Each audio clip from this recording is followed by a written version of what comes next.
And you alluded to this before as well. Another similarity that you guys have with our approach and methodology is we always say we're culturally informed and job specific. And you were even talking about the big eight, you know, the drag, the carry, and all of that is informing the job itself. So how do you think that is beneficial for implementation to make it parallel to the job? Right. So our teaching method, and it's not like we came up with this, it was passed on down to us, or I found it somewhere. Our teaching method is always what, why, and how. So if you can get those three basics to firefighters, you know, teach them what you want them to learn, teach them why it's important. That's the why is the biggest thing for me and to pass on. And that's what most firefighters want to know. Why am I doing this? Why do we have to do this? You know, and then last is how. How do you do this movement? How do you, you know, how much weight, all those different things. But going back to the why is transferability. So I can do, you know, bench press all day long, every day of the week. But how is that really going to transfer? Why am I doing that? It's not going to transfer all that well if that's the only thing I'm doing. So I have to have that comprehensive, well-rounded approach. Right. So yeah, I think it comes back to that transferability. Whatever exercises we're doing, whether it's a stretch, whether it's, you know, mobility, whether it's push, pull, lift, carry, or drag, all those things have to have transferability going from whether you're working out in the fire bay floor or outside, or if you're in the actual gym, is what you're doing actually going to have an impact on your job functions and what you need to actually do? Is it performance driven instead of physique driven? Right. And I think that helps with motivation. You know, there's a motivation behind it, especially with that why, and especially when they know they're going to see results and we like to say we're training elite firefighters because you're going to go from here to just a little with that slight edge, you know? That's right. And we want firefighters to focus on their performance. That will yield physique. If you take care of how you're performing, physique's going to come in the end, but it's not always the reverse. If you take care of your physique and, you know, you're getting your 6-pack abs, well, that might mean if you're only doing bodybuilding and all that stuff, and that's the only thing you're doing, that might not be able to transfer so well to the fire ground with limited mobility, limited cardiovascular capacity. So that's another thing too.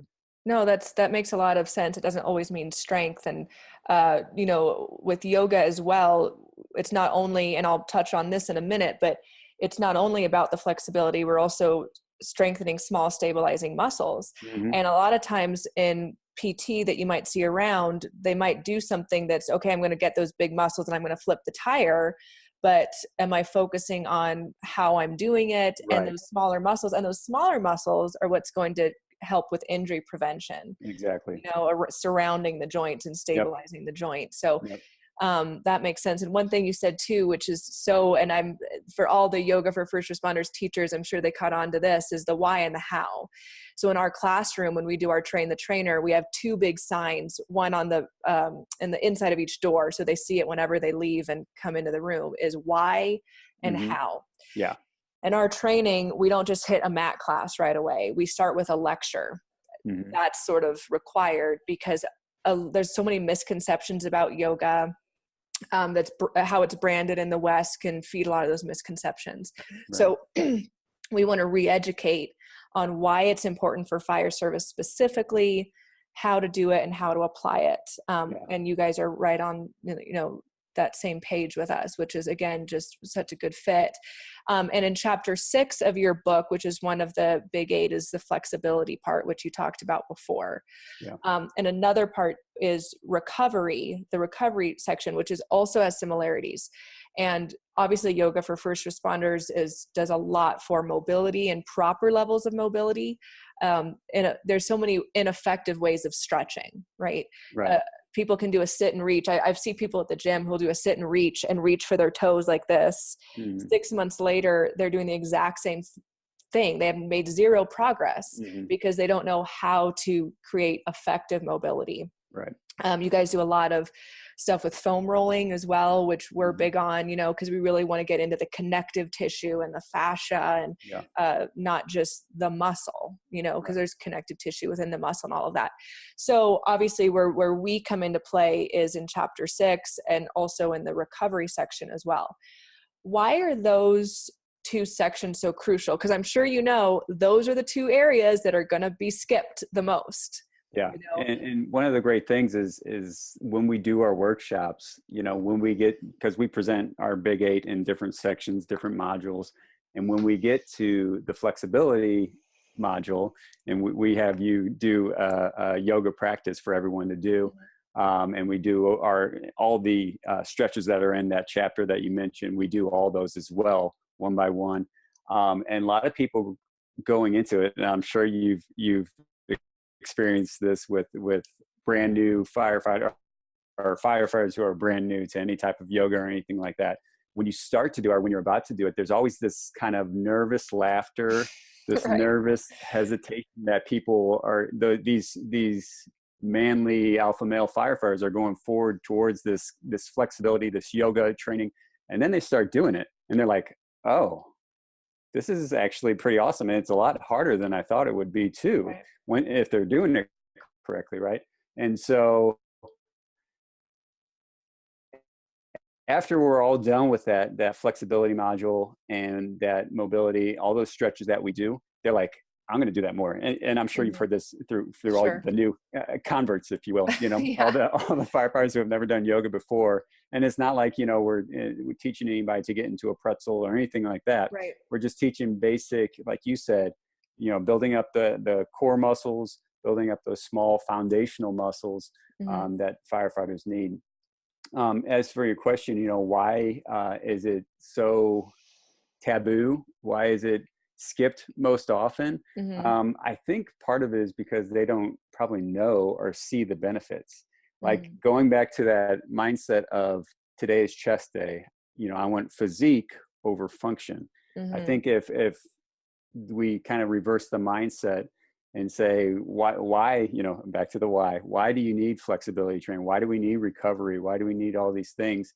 And communicating those messages to these firefighters, I think once we start doing that more and start taking them through these practices through, you know, basic functional yoga, as we like to call it, we're going to start to have more people know why it's so important, why it's so beneficial. Because every time, you know, even just around the firehouse in a small group of like 4 to 5 firefighters on a crew, I'm like, hey guys, you want to go do yoga? And some of them are probably like, some of them are probably no. Some of them are like, yeah, I'll try it, you know, and they've never tried it before. And I was like, it's just going to be something really basic. It's not going to be anything complicated. Right. And so we start doing it, just some basic, you know, sun salutation kind of movements. Right. Yeah. And after they're done, every single time, again, like I said before, they're always like, that was really good. I think I want to do that again. And you're like, yeah, I mean, it's not that crazy. I mean, so, you know, it's fear of the unknown or something, which I think goes back to what you said about ego, you know, and they don't want to look like they don't know how to do something or look stupid. I mean, that's all of us, and even more an alpha male population, right? So once you do it once, they're like, okay, this is what it is. Right.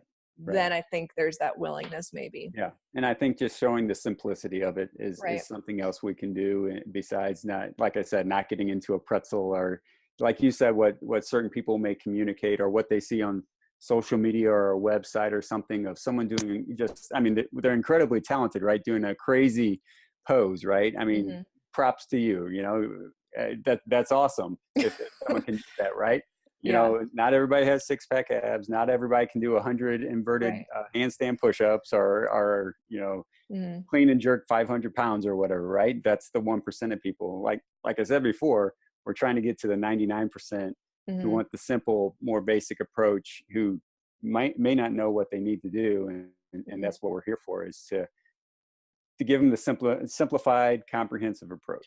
And you're doing it. I mean, I know a lot of people who use your book, and the first academy that I taught in, they were already using your book. Oh, nice. You know, I went to introduce it to them and they're like, yeah, we know. Yeah, Olivia. You know, and I was like, okay, awesome. Cool. Well, then you'll like us. But, perfect.